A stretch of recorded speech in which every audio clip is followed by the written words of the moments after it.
할렐루야, 사랑하는 친구들, 어제 하루도 잘 지냈습니까? 오늘 정맥 큐티 시작해 보도록 하겠습니다. 오늘 본문 누가복음 19장 28절에서 48절입니다. 한 걸음씩 또 한 걸음씩. 예수님은 예루살렘 앞에서 나귀 새끼를 끌고 오게 하십니다. 주님을 믿지 않는 예루살렘을 바라보시고 눈물을 흘리십니다. 성전 안에 들어가서는 장사하는 자들을 내쫓으십니다. 우리 본문 28절 한번 볼까요? 예수님께서 이 말씀을 하시고 앞장서서 예루살렘으로 향해 올라가셨습니다. 예수님은 예루살렘을 향하여 앞서가시죠. 예수님은 예루살렘에 가면 이방인에게 넘겨져서 조롱을 받은 후 죽임을 당할 것을 아셨어요.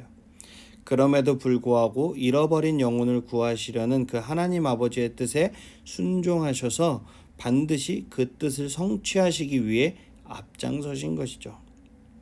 오늘 우리는 나의 죄로 인해 하나님께 잃어버려진 나를 구원하시기 위해서 예루살렘을 향해 가시는 주님의 모습을 묵상해보는 귀한 시간이 되시기를 축복합니다.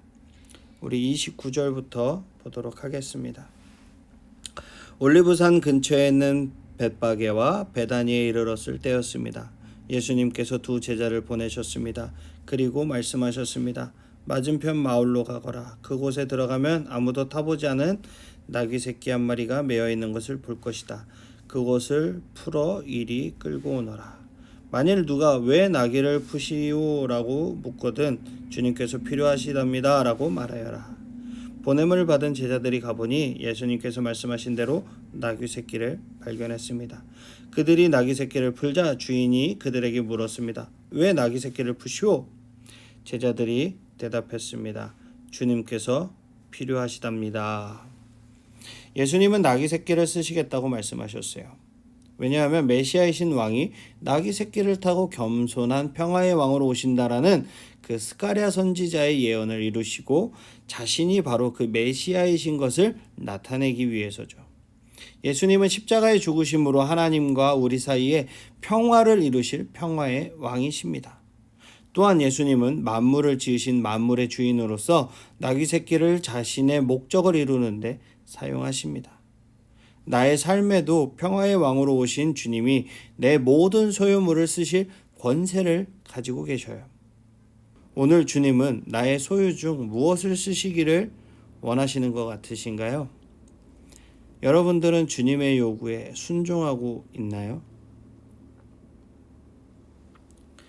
제자들이 나귀를 예수님께 끌고 와서 자기들의 겉옷을 벗어 나귀 등에 펴고 예수님을 태웠습니다.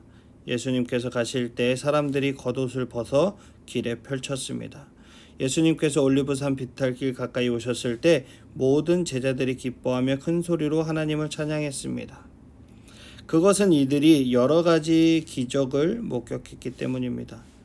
주님의 이름으로 오시는 왕에게 복이 있다. 하늘에는 평화, 가장 높은 곳에는 영광. 그러자 사람들 사이에 있던 몇몇 바리새파 사람들이 예수님께 말했습니다. 선생님, 제자들을 꾸짖으십시오. 예수님께서 대답하셨습니다. 내가 너희에게 말한다. 이 사람들이 잠잠하면 돌들이 소리를 지를 것이다. 예수님은 찬송을 받기에 마땅하신 분이죠. 제자들을 비롯한 군중은 예수님께서 이미 행하신 모든 표적들로 인해서 흥분이 고조된 가운데 이제 곧 예수님이 메시아로서 자신의 권세와 능력을 보이실 거라고 기대하고 예수님을 높이며 찬양합니다. 예수님은 비록 그들이 예수님의 왕권을 정치적으로 오해하긴 했지만 그들이 예수님을 왕으로 찬양하는 것이 마땅하기 때문에 그 찬양을 받으셨어요. 하지만 예수님을 십자가에 못 박기 위해서 온 그 바리새인들은 예수님을 왕으로 찬양하는 것이 신성모독이며 로마를 자극할 위험이 있다고 얘기하면서 제지해달라고 요청하는 것입니다.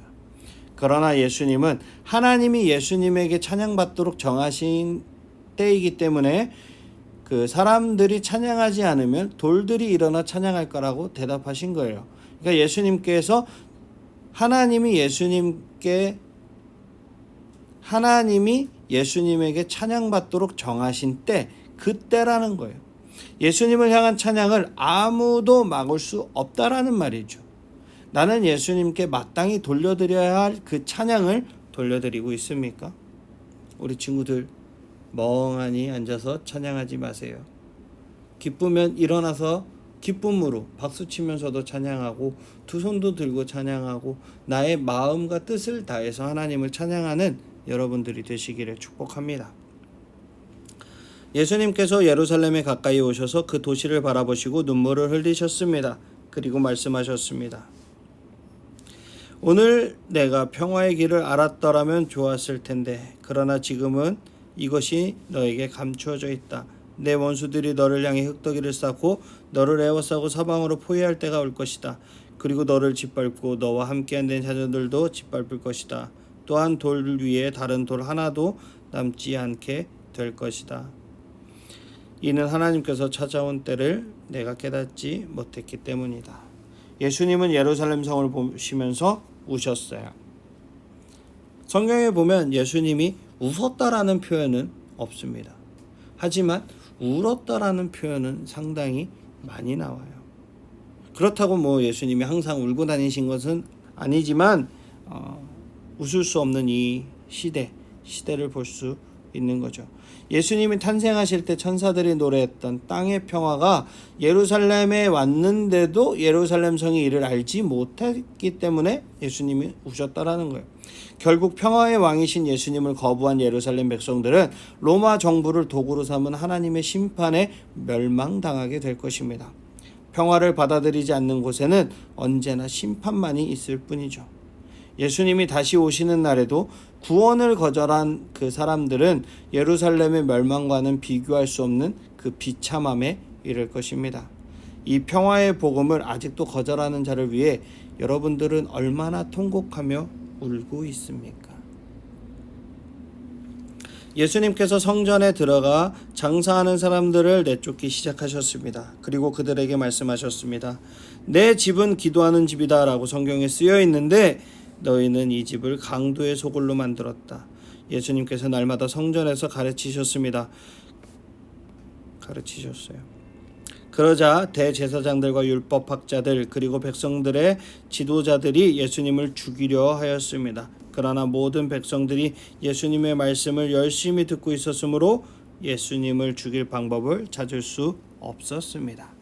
성전에서 장사하는 자들을 쫓아내시는 예수님, 마치 귀신을 내쫓을 때처럼 그들을 쫓아내신 것은 하나님께 기도하며 하나님과 교제를 회복하는 그 성전의 기능을 잃어버렸기 때문이죠. 하나님은 이스라엘에게 성전을 기도와 용서의 장소로 주셨습니다. 그러나 지금 예루살렘 백성들은 예레미야 시대의 그 사람들처럼 성전을 하나님의 진노를 피하는 곳, 조건 없이 구원을 보장해 주는 곳으로 여겨서 강도들의 소굴로 만들어버린 거죠. 정치적인 이득. 오늘날 우리 교회는 어떤가요? 오늘날 우리 청소년부는 어떤가요? 기도하는 집이 되지 않는다면 하나님의 계시도 평화에 관한 소식도 들을 수 없을 정도로 둔감해져서 심판날에 내어 쫓김을 당할 것입니다. 그러니 여러분들을 위해서라도, 그리고 우리 청소년부를 위해서, 우리 교회를 위해서 날마다 기도하시는 여러분들이 되시기를 축복합니다. 오늘 하루도 늘 말씀에 깨어 기도하시고 세상과 미래에 대한 하나님 아버지의 뜻을 잘 분별하는 우리 청소년부 친구들이 되시기를 축복합니다. 아멘. 우리 친구들 주말 잘 보내시고 우리 다음 주 월요일에 다시 만나요. 안녕.